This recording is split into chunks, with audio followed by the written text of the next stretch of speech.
সুখবর সুখবর সুখবর প্রিয় দর্শক, জামায়াত ইসলামীর জন্য বেশ কিছু সুখবর রয়েছে। আপনারা হয়তোবা মনে করেছিলেন যে জামায়াত ইসলামী বিরোধী দলে গেলে তারা আর উচ্চবাচ্য করতে পারবে না, কেননা বিএনপি 2/3 সদস্যদের বিনিময়ে সরকার গঠন করেছে।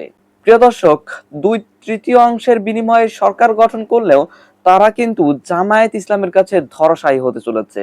প্রিয় দর্শক, জামায়াত ইসলামী বা 11 দলীয় জোটের জন্য ঠিক কি কি সুসংবাদ রয়েছে সেটি আশা করছি আজকের নিউজটি সম্পূর্ণ মনোযোগ সহকারে দেখলেই বুঝতে পারবেন। প্রিয় দর্শক, এর সাথে সাথে ভিডিওর শুরুতে আপনাদের আরো যে ভিডিওগুলোর অংশ বিশেষ দেখিয়ে শুরু করেছিলাম সেই ভিডিওগুলোর বিস্তারিত আলোচনা দেখাবো। তবে তার আগে বলি, যারা এখনো চ্যানেলটি সাবস্ক্রাইব করেনি সকলে চ্যানেলটি সাবস্ক্রাইব করে পাশে থাকা বেল আইকনটি বাজিয়ে দিবেন।